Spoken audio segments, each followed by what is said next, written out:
自1月份发生毁灭性火灾以来，洛杉矶县近13000户家庭被迫撤离，现已有超过800名业主申请重建许可证。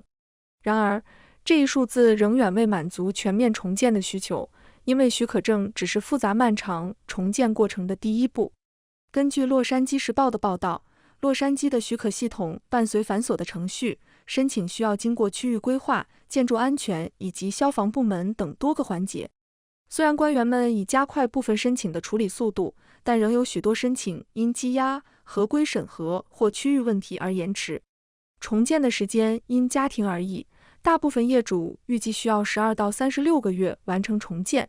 申请保险索赔通常需要1至3周，全额赔付可能需要数月。